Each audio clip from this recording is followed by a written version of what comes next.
Kita mulai aja ya. Oh iya, silakan Bu. Lalu SMK Jatisari. Assalamualaikum warahmatullahi wabarakatuh. Waalaikumsalam warahmatullahi wabarakatuh. Alhamdulillah kita ketemu lagi ya. Pada sehat semuanya? Alhamdulillah Bu. Kemarin liburan kemana aja? Ada Bu. Tidur. Di rumah. Tidur Bu. Ngapain aja di rumah? Nyeblak. Tidur. Tidur. Tidur. Tidur ya enak ya. Oke. Kemarin Ibu kasih tugas yang bikin review sheet Uncuing ya? Ya. Udah dengerin? Udah. Udah dengerin ya? Itu Ibu rekam sengaja karena karena panjang kemarin kalau didikte kan. Jadi sengaja untuk di voice recorder. Udah ada yang ngerjain? Ada yang mau bacain nggak? Reviewnya apa? Boleh dong. Siapa sih yang di sini? Coba kita lihat chatnya.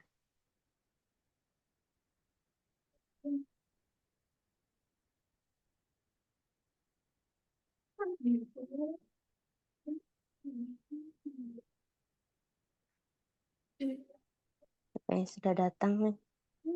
Citra, Selfie, cuman 2. Tapi belum ada yang itu ya, belum ada yang chat ya di sini. Siapa yang udah datang ya? Kayla baru datang. 1 orang lagi, Feby. Feby ya? Ya Bu. Iya, Feby. Besok ada yang mau bacain nggak review sheet Uncuing kemarin? Ceritanya menyedihkan atau jadi horor, misteri? Alurnya seperti apa? Oke, siapa yang mau bacain? Apa tuh?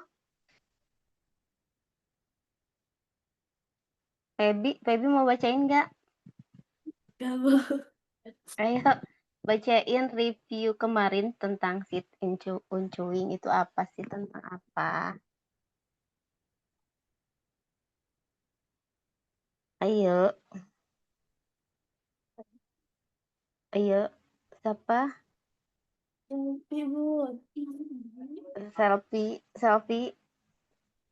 mau bacain tentang PR yang kemarin? Bacain dong. Ini SMK Jatisari baru on video.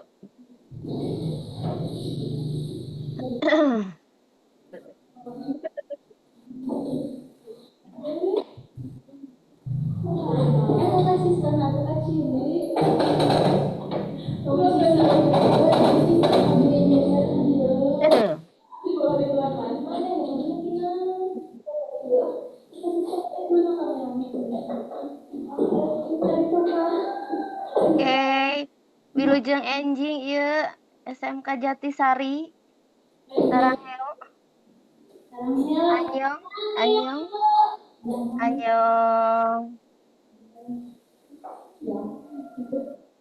Udah siap Jatisari?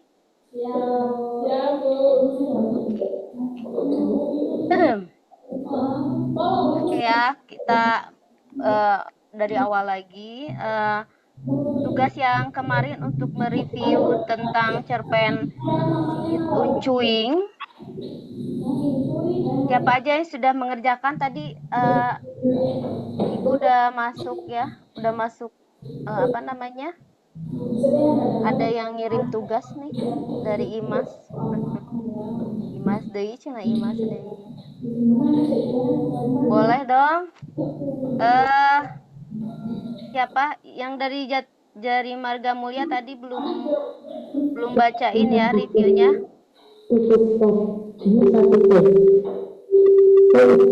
Polanya 76. Polanya 76.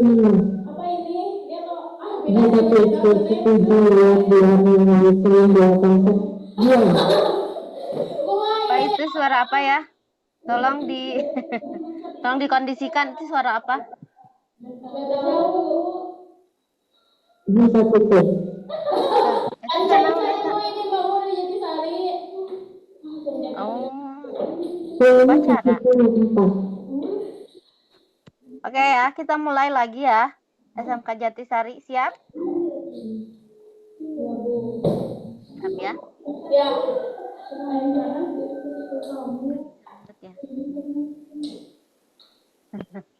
Siap ya. Dari PR kemarin sudah ada yang menyelesaikan kan? Ada yang dengerin voice recordernya? Sudah, berarti selesai ya. Ada 5 bagian voice recorder. Dari SMK Marga Mulia ada yang mau bacain? Silahkan atas nama siapa yang sedang ngerjain? Marga Mulia. Malu ya. Citra atau Citra ya? Sok Citra sama Ibu ditunjuk untuk membacakan review Sit Uncuing. Iya.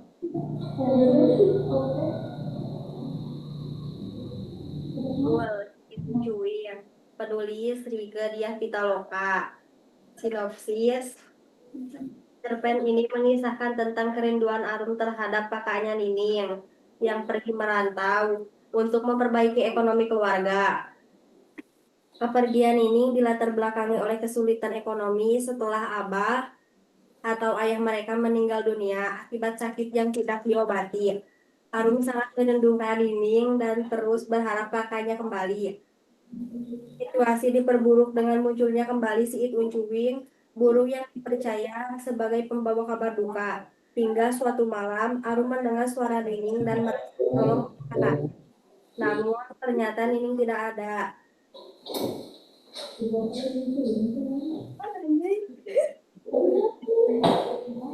Cerpen ini dengan suasana takbir Idul Fitri dan bayangan Nining yang tersenyum meski dalam kondisi yang memprihatinkan.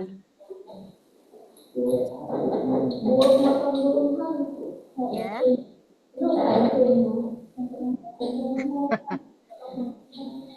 Oh.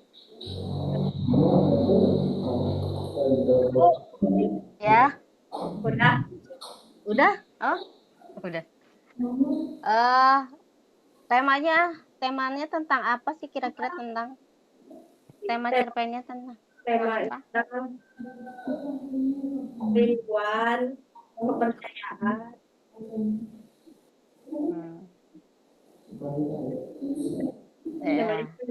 Temanya tentang keluarga ya, keluarga, tentang realita sehari-hari kan. Terus opini pribadi Citra tentang cerpen ini, tentang Sit Uncuing, apa opini pribadinya dari Citra? Pribadi apa ya? Opininya apa?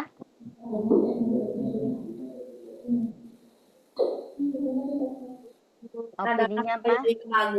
Karyanya bagus, layak untuk dibaca.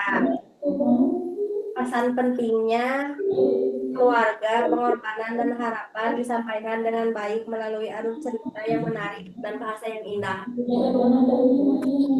Ya, terima kasih buat Citra. Ada lagi dari Marga Mulia yang mau baca? Siapa? Kaila, ada Kaila.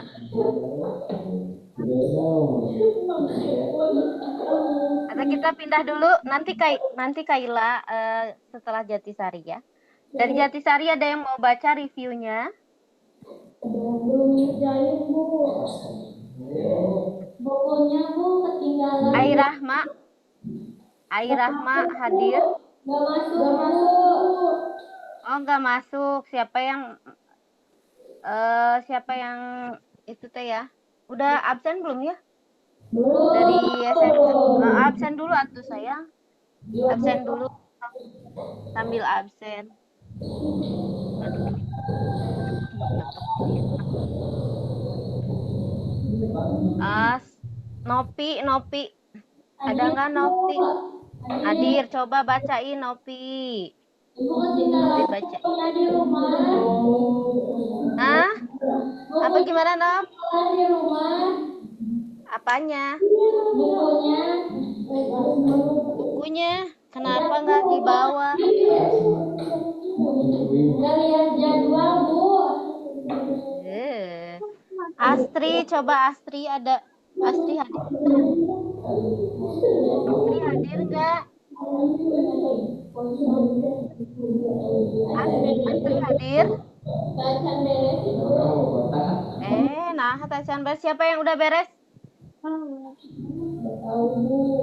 Imas, coba. Imas aja lah. Imas. Imas terdepan. Oke, silakan Imas. Review ceritanya Identitas Cerpen, judulnya Si Tuncuing, penulisnya Rika Diah Pitaloka. Sinopsisnya, tapi pendek Bu, sinopsisnya nggak apa-apa. Ya. Tentang si Tuncuing yang membawa pesan kematian dengan Arum dan Nining yang menjadi MC di cerita tersebut. Ya. Analisisnya alurnya maju sama flashback. Karakternya Arum baik dan berani, Nining baik, ramah dan penyayang, Ambu baik, berani, sedikit egois, Nin juga baik, ramah, sedikit egois, dan agen yang memberangkatkan ini tegas dan tidak terlalu peduli. Temanya tentang kekeluargaan dan sedikit horor. Gaya bahasanya tidak baku. Opini saya sebenarnya gak suka horor. Dan untuk Nining harusnya ya jangan terlalu gegabah untuk pergi ke kota sendirian. Oke. Terima kasih, Mas. Oke ya. Bagus, Imas. Sebelumnya Ibu mau bagikan dulu materi. Ini agak random sih.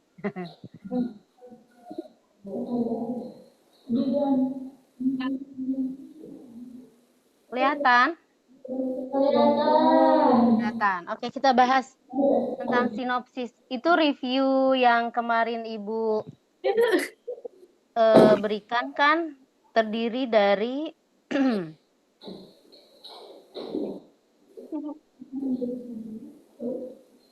bentar.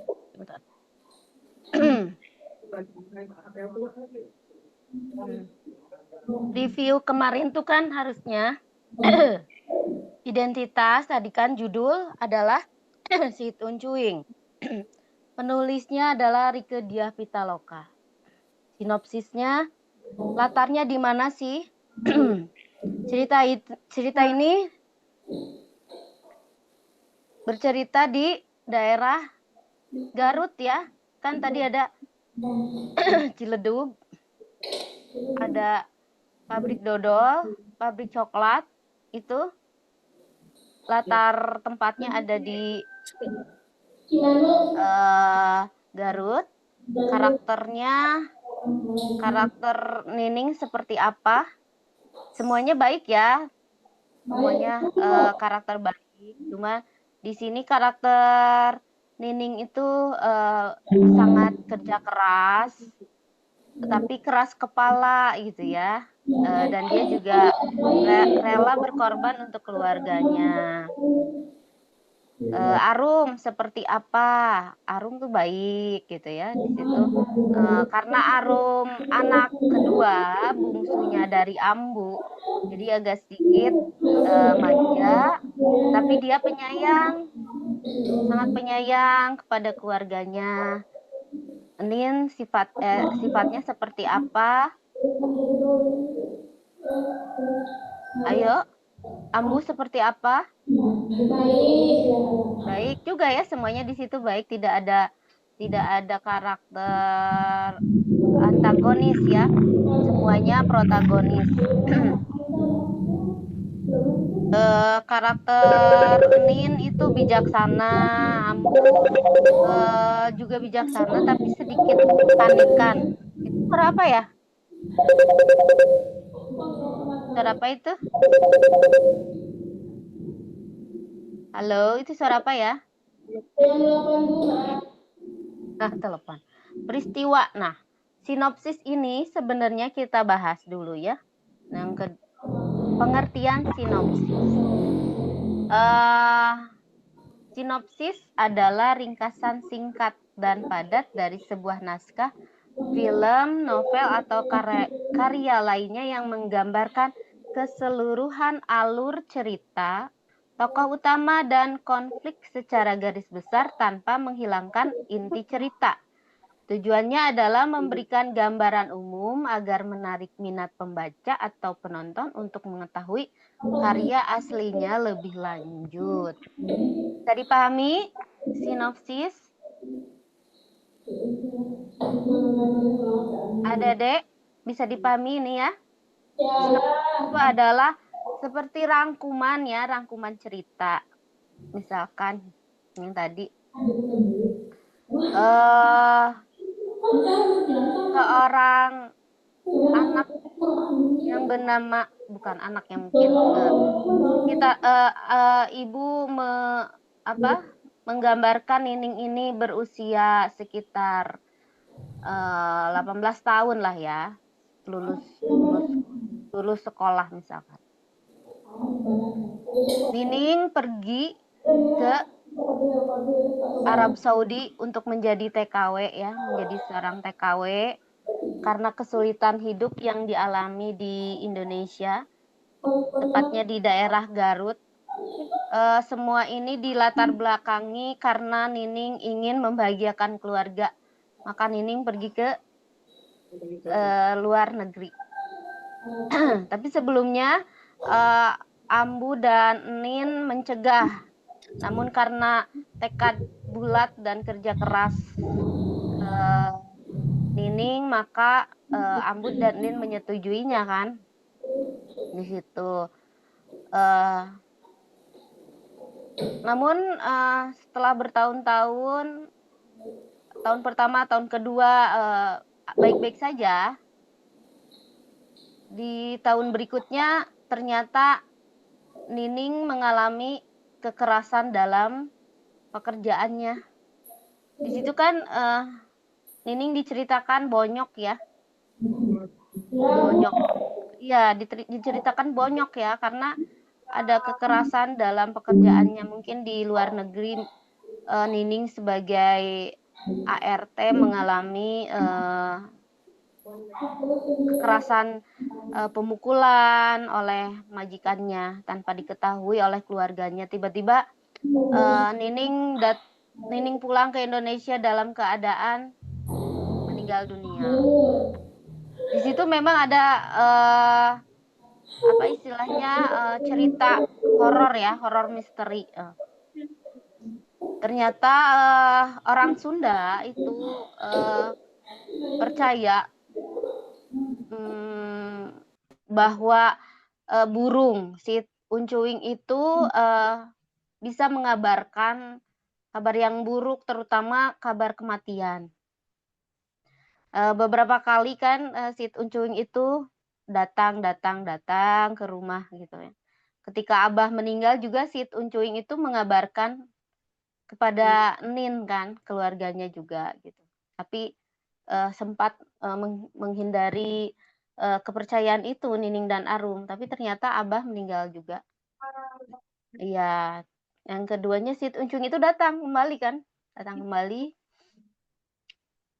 Tapi ketika Arum akan mengejar si uncung itu, ternyata Arum masuk ke sungai kan di situ ceritakan. Tapi misterinya Arum ditolong oleh seseorang yang mirip seperti Nining, menariknya dari aliran sungai itu. Alhamdulillah jadi selamat ya Arumnya. Arum mengira bahwa yang menolong itu adalah Nining, ternyata Nining sudah meninggal dunia. Itu salah satu cerita misteri. Misteri tapi dia temanya kekeluargaan gitu ya. Eh jadi ternyata analisis balik lagi ke analisis juga bahwa alur ini kan alur maju dan mundur ya. Cerita tentang maju dulu kan alurnya di situ. Terus flashback lagi, maju lagi di situ. Tema gaya bahasanya memang gaya bahasa sederhana. Opini pribadi, menurut Ibu opini pribadinya, bahwa,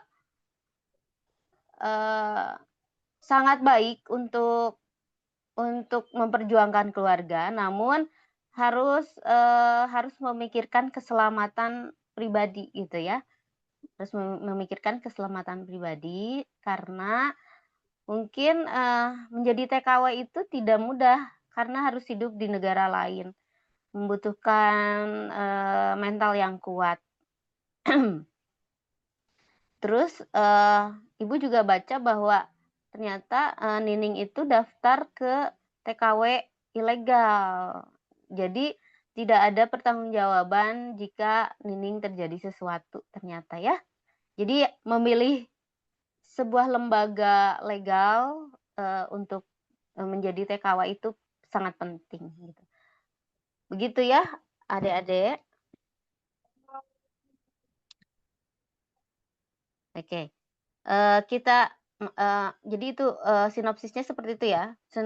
Sinopsisnya itu sebenarnya bebas saja apa yang diceritakan, cuman, tadi Ibu, apa, mendengar bahwa sinopsisnya memang, terlalu singkat ya, tadi yang Imas juga terlalu singkat. Jadi tidak ada tidak ada penceritaan kembali.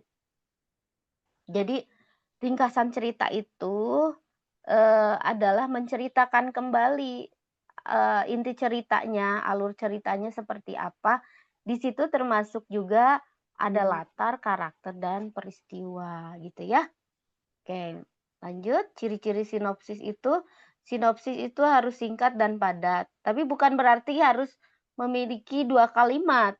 Misalkan menceritakan tentang Arum dan Nining dalam satu keluarga. Nining berangkat, menjadi TKW dan pulang kembali ke Indonesia dengan keadaan meninggal dunia. Itu, eee belum termasuk sinopsis karena, eee, masih memiliki 2 kalimat. Mengikuti alur cerita dari awal sampai akhir. Jadi tadi yang Ibu, eee, review secara lisan dari awal sampai akhir. Nah, itu bisa jadi sinopsis ya. Jadi agak panjang lah gitu ya. Minimal misalkan berapa kalimat, 2 paragraf, dari 1 paragraf misalkan ada 5 kalimat gitu. Terus sinopsis juga menggunakan bahasa yang persuasif. Persuasif itu adalah bahasa ajakan. Jadi seperti gini, nanti di akhirnya, "Apakah kalian percaya dengan si It Uncuing adalah, seorang burung yang mengabarkan tentang kematian?" Tanda tanya. Itu orang bisa tertarik untuk membaca cerpennya jika ada sebuah bahasa yang persuasif, ajakan. Lanjut, fokus pada inti cerita. Inti ceritanya apa sih gitu ya. Tadi bahwa, Ibu sudah jelaskan bahwa tidak semudah itu untuk pergi menjadi TKW di luar negeri, di negeri orang gitu ya, harus bisa memilih, eee, badan legal untuk pergi ke sana gitu ya. Oke. Fungsi sinopsis, yang pertama adalah pengantar karya. Berfungsi sebagai prolog atau epilog untuk karya yang akan dipentaskan atau dibaca. Jadi, sinopsis ini, bisa jadi di awal cerita, biasanya di buku Tapi memang kadang jarang ya kalau di buku ada sinopsisnya gitu. Biasanya ada blurb. Kalau di sinopsis film itu kayak trailer gitu ya, trailer. Biasanya, sinopsis itu biasanya kadang-kadang di akhir juga, ada juga di awal kalau di buku. Tapi biasanya kebanyakan ada juga di awal. Cuman kebanyakan kalau di buku adanya blurb. Kalau sinopsis itu bisa kita yang membuat sendiri gitu sinopsis tersebut ya. Jadi ada ajakan juga nanti supaya orang bisa tertarik untuk membaca karya tulis. Yang kedua adalah sinopsis sebagai pedoman bagi penulis dapat menjadi alat bantu dalam membuat narasi yang lebih baik. Sedangkan bagi pembaca atau penonton membantu memutuskan apakah suatu karya sesuai dengan minat mereka. Yang ketiga adalah alat evaluasi. Guru atau dosen dapat menggunakannya untuk mengevaluasi pemahaman siswa terhadap suatu karya. Ini kita skip aja ya. Perbedaan. Nah, tadi Ibu katakan ada sinopsis, ada juga blurb. Blurb itu sinopsis juga cenderung memberikan beberapa spoiler kecil tentang buku. Sementara blurb hanya memberikan gambaran umum tentang isi buku. Hampir sama antara sinopsis dan blurb, cuman, biasanya blurb itu lebih sedikit gitu, lebih pendek kalimatnya, tidak terlalu rinci gitu dibandingkan sinopsis. Kalau sinopsis kan tadi ada tema, ada karakter, ada peristiwa gitu ya, ada latar. Kalau blurb itu gambaran umum, jadi kayak misal, si Uncuing menceritakan tentang Arum dan Nina yang disampaikan oleh Imas tadi, itu mungkin bisa jadi blurb ya, eee, terus karena perbedaan panjang dari rincian ini blurb biasanya ditempatkan di bagian belakang buku atau di bagian depan buku, sedangkan sinopsis umumnya ditempatkan di bagian belakang buku. Nah, ini jarang sih kalau buku ya, kalau buku ada sinopsisnya, biasanya ada blurb. Nah, ini contohnya nih, contoh blurb, buku perahu kertas misalkan. Namanya Kugi, Mungil, Penghayal, dan Berantakan. Dari benaknya mengalir untayan dongeng indah. Kenan belum pernah bertemu manusia seaneh itu. Namanya Kenan, cerdas, artistik, dan penuh kejutan. Dari tangannya mewujud lukisan-lukisan majis. Kugi belum pernah bertemu manusia seajaib itu dan kini mereka berhadapan di antara hamparan misteri dan rintangan. Nah, ini ada kalimat ajakan juga ya, blurb itu. Akankah dongeng dan lukisan itu bersatu? Akankah hati dan impian mereka bertemu? Itu blurb. Ada ajakan supaya orang bisa membaca atau mau membaca buku. Nah, kalau ini contoh sinopsis. Ada lokasi pertokoan. Ini dari ini juga Ibu belum pernah baca sebenarnya ya. Cuma ini cuman contoh, tentang apa, sinopsis. Kalau sinopsis kan lebih panjang ya dibanding blurb. Kalau blurb, agak pendek gitu. Nah, kalau sinopsis itu agak panjang. Jadi kayak mengarang lagi gitu, cuman lebih disingkat lagi gitu ceritanya. Oke, terima kasih. Nah, kayak gitu adik-adik sinopsis, bisa dipahami kan? Bisa. Ya, bisa ya. Jadi antara blurb dan sinopsis, ada perbedaannya. Hampir sama, memang hampir sama, cuman, kalau ada juga, bahasa persuasifnya sama, ada bahasa persuasif. Mmm, cuman misalkan kalau blurb itu kan tidak terlalu panjang gitu, kayak latar belakangnya di mana, eee, Nining dan Arum teh sedang apa gitu ya. Oke, mampu dipahami. Ini juga Ibu mau, dikirim filenya ke sini ya, ke grup ya? Atau ada yang mau baca secara perlahan? Kita baca dulu aja ya.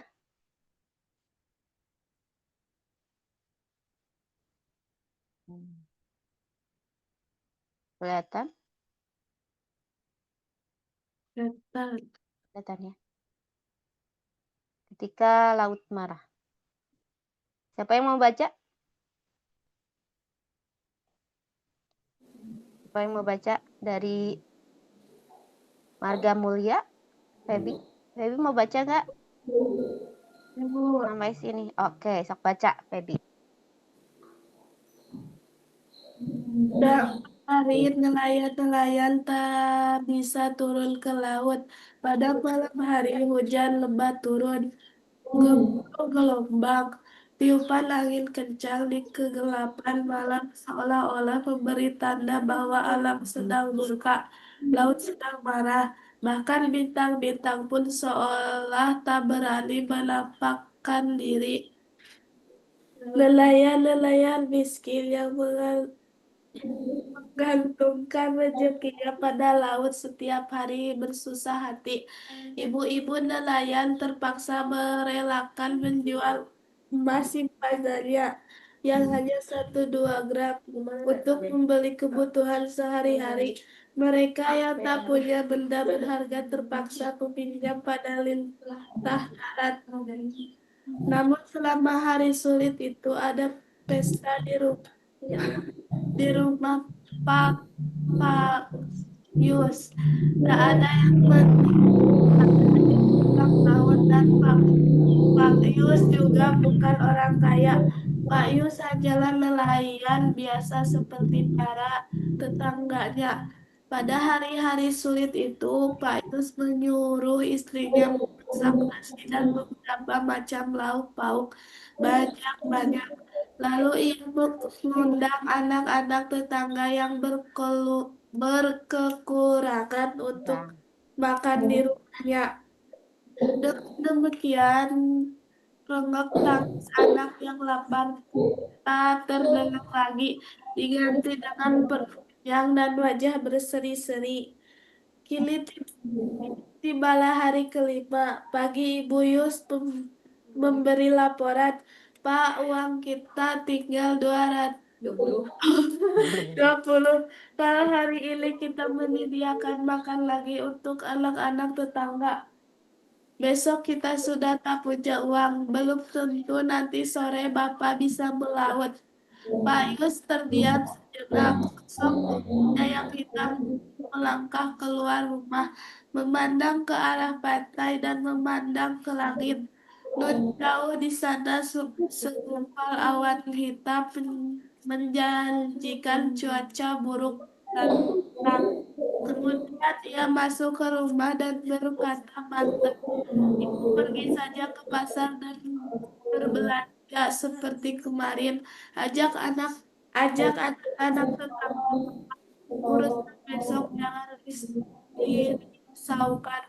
Ibu Yus pergi ke dapur dan mengambil keranjang pasar. Seperti biasa ia patuh pada perintah suaminya. Selama ini Pak Yus sanggup mengatasi kesulitan apapun.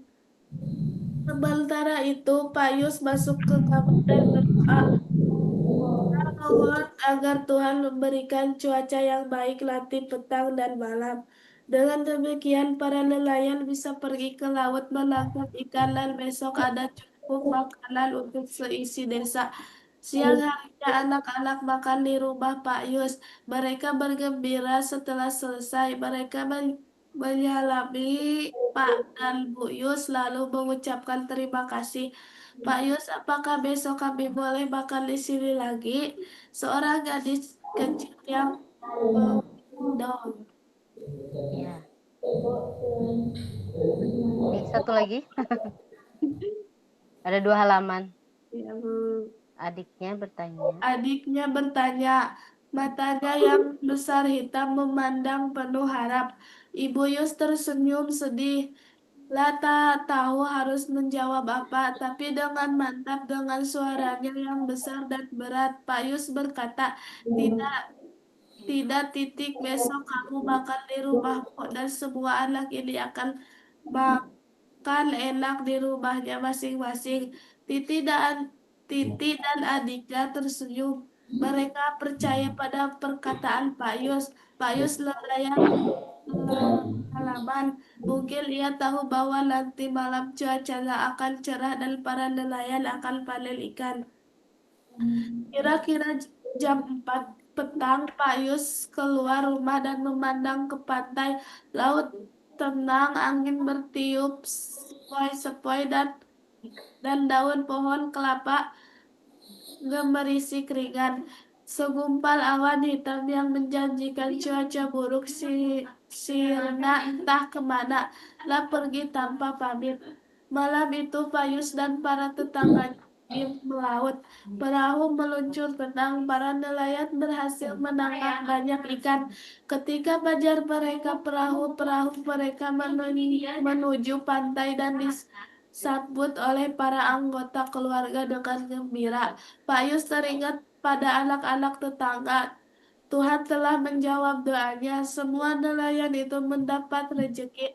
Hari itu tak ada pesta di rumah Pak Yus. Semua anak makan di rumah ibu masing-masing. Sekali lagi di atas perahunya, Pak Yus memanjat doa syukur. Ya ampun. Terima kasih buat Feby. Yang dari Jatisari ada yang mau baca? Dari Jatisari. Jatisari ada sih. Manarul ada nggak? Arul, Syahrul?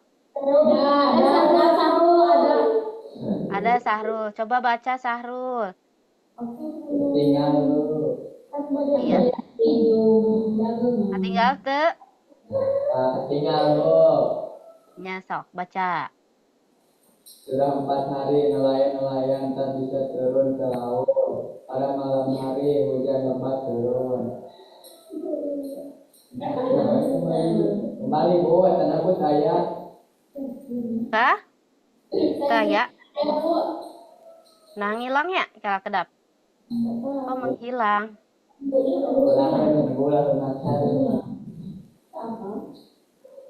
Mengapa hilang?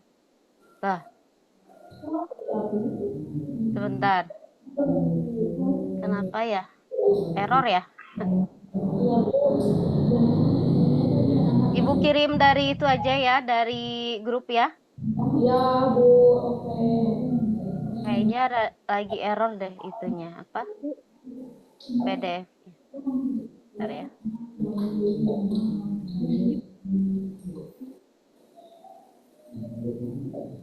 Kenapa ya error ya tadi?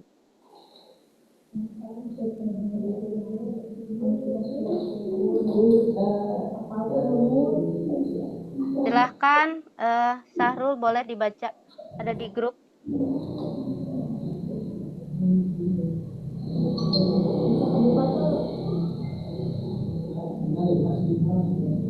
Ada nggak? Bentar, Bu. Ada. Soalnya ini nggak tahu ini lagi error. Nah, udah bisa lagi nih. Tadi nggak tahu. Nelayan-nelayan tidak turun ke laut. Pada malam hari hujan turun lebat. Gemuruh gelombang, tiupan angin kencang di kegelapan malam seolah-olah memberi tanda bahwa alam sedang murka, laut sedang marah, bahkan bintang-bintang pun seolah tak berani menampakkan diri. Nelayan-nelayan miskin yang menggantungkan rezekinya pada laut setiap hari bersusah hati. Ibu-ibu nelayan terpaksa merelakan menjual emas tangannya yang hanya 1-2 gram untuk membeli kebutuhan sehari-hari. Mereka yang tidak punya benda berharga terpaksa meminjam pada lintah darat. Selama hari-hari sulit itu ada pesta di rumah Pak Yus. Tak ada yang menikah, tidak ada yang ulang tahun, dan Pak Yus juga bukan orang kaya. Payus hanyalah nelayan biasa, seperti para tetangganya. Pada hari-hari sulit itu, Payus menyuruh istrinya memasak nasi dan beberapa macam lauk pauk banyak-banyak. Lalu ia mengundang anak-anak tetangga yang berkekurangan untuk makan di rumahnya. Dengan demikian rengek Rengek. tangis Ya, mana?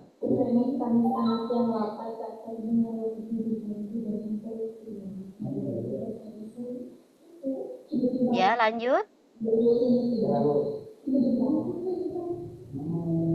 Diganti dengan Ini adalah hari kelima. Pagi-pagi Ibu Yus memberi laporan, Pak, uang kita tinggal 20.000. Kalau hari ini kita menyediakan makanan lagi untuk anak-anak tetangga. Besok kita sudah tak punya uang, belum tentu nanti sore Bapak bisa melaut.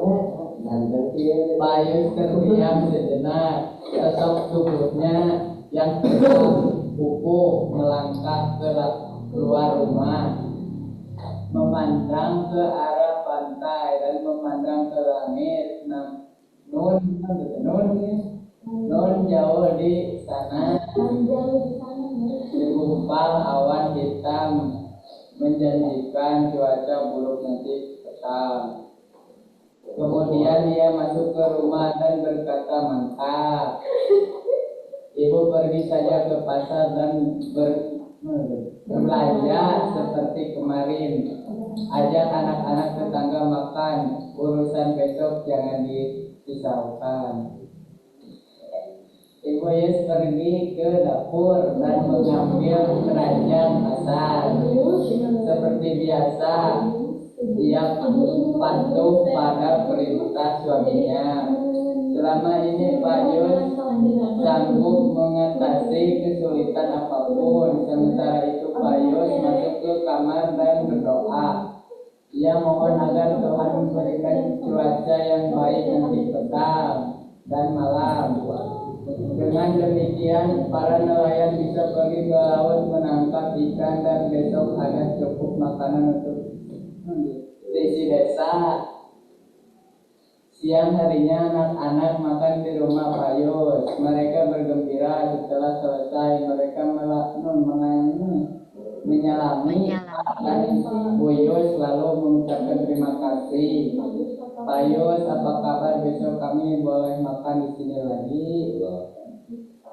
Seorang gadis kecil yang menggendong.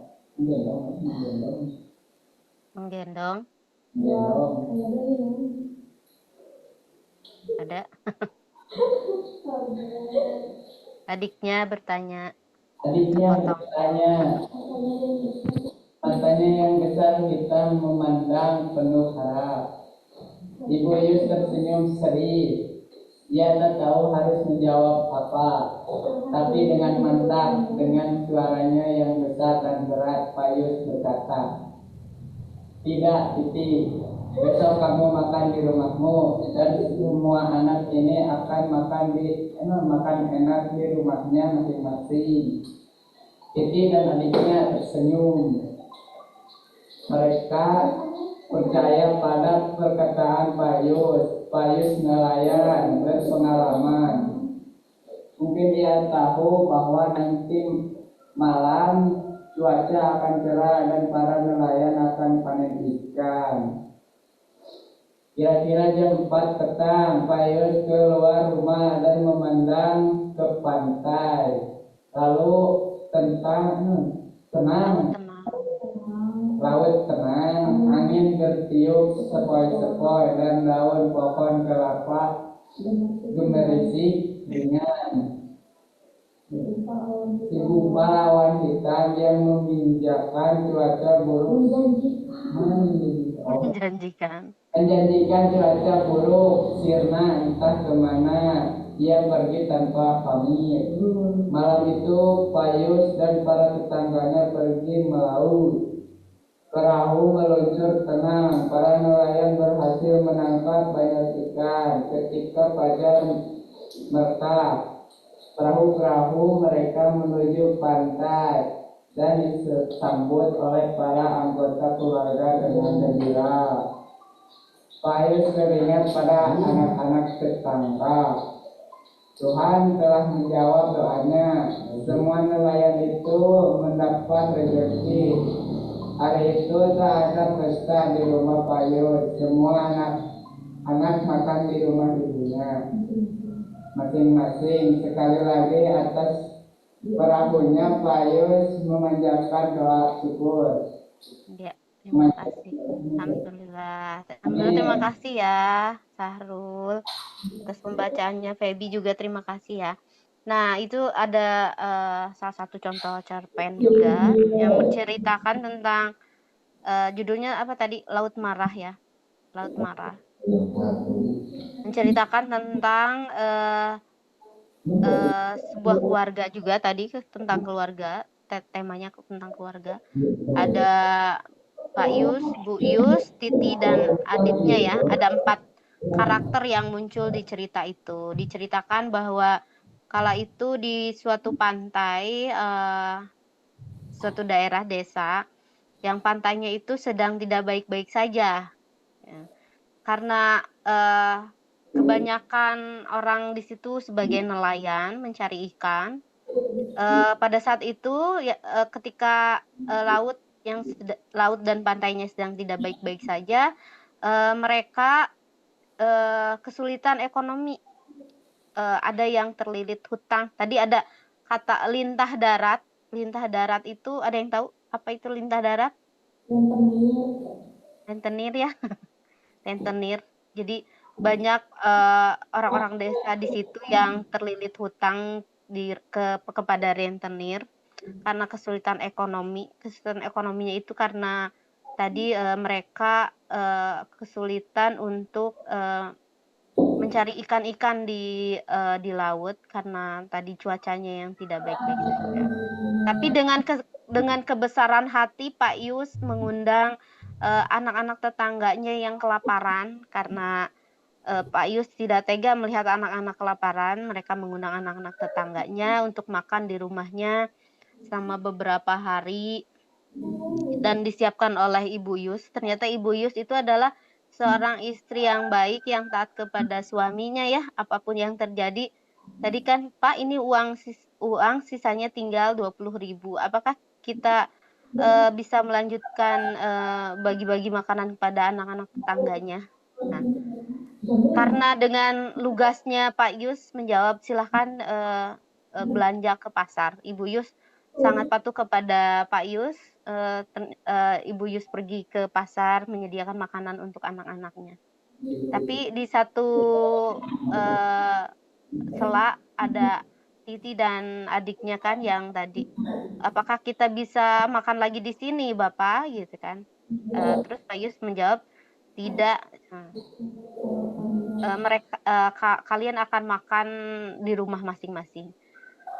Kemudian Pak Yus masuk ke kamar dan berdoa. Mungkin kalau Pak Yus punya keyakinan yang tinggi ya, keyakinan yang tinggi, tauhid ya, tauhid yang tinggi bahwa besok kita akan baik-baik saja, cuaca akan kembali baik-baik saja, laut tidak akan marah lagi, laut akan baik-baik saja, dan semua nelayan bisa mencari ikan dan menjualnya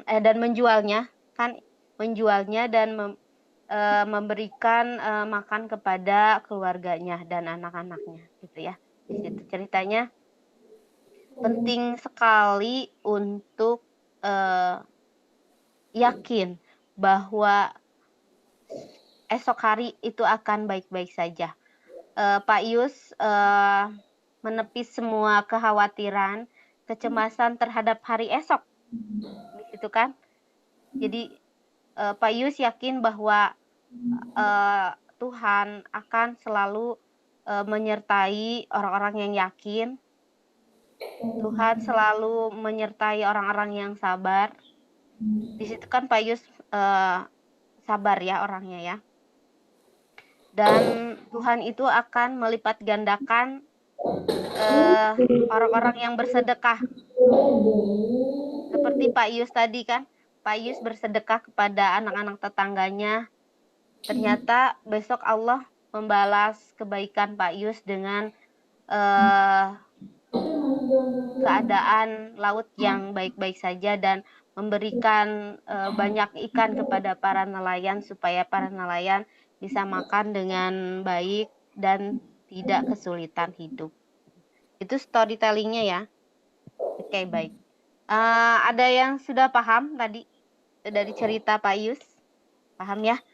Paham. Karena ya paham ya. Ibu juga tadi sudah menceritakan kembali storytellingnya.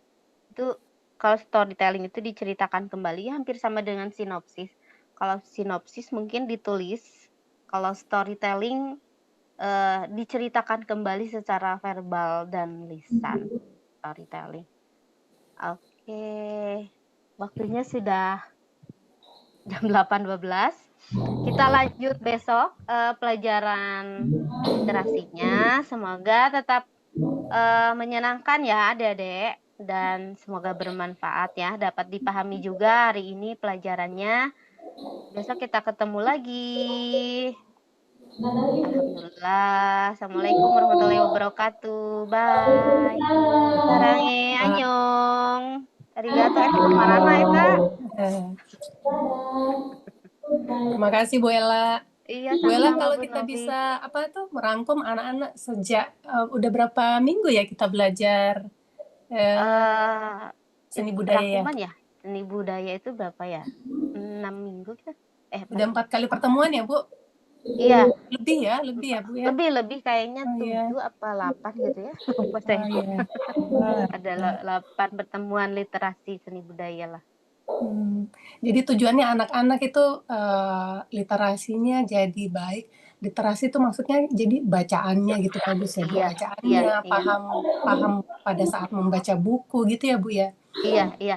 Dari segi membaca, mendengarkan, tertib gitu ya Bu ya, ketertiban dalam membaca, dalam mendengarkan gitu. Dalam berbahasa mungkin ya. Saya juga sebenarnya masih belajar sekali tentang literasi ya Bu ya. Di usia seperti ini juga mungkin saya berharap anak-anak lebih baik lagi literasinya untuk kedepannya gitu ya, dari hal membaca, mendengarkan dan berbahasa gitu. Jadi mereka nanti punya modal pada saat mereka akan membuat tulisan mungkin ya Bu, tulisan akhir gitu ya. Iya, buat tulisan atau misalkan mungkin dalam hal mereka memilih-pilih buku bacaan atau menonton film kan. Mungkin di situ bisa ketemu gitu mana buku yang bisa dibaca baik untuk dibaca dan film yang baik untuk kita tonton gitu. Karena literasi ya bisa memilah lah. Jadi anak-anak lebih kritis gitu ya Bu? Iya, ini kayaknya gitu. Jadi lebih cepet tanggap lah gitu. Jangan ini mah bukunya begini gitu. Gitu. Jadi ada kayak warning gitu ya. Ada warning gitu ya. Alhamdulillah. Terima kasih. Iya, sama-sama Bu Novita. Nah, anak-anak, demikian tadi penjelasan dari Bu Ella. Manfaat dari kalian belajar seni budaya literasi itu tentu akan sangat bermanfaat pada saat anak-anak baca buku, pada saat nanti kalian akan membuat tulisan di akhir tahun ajaran mungkin ya. Kalian akan punya tugas-tugas penulisan. Alhamdulillah.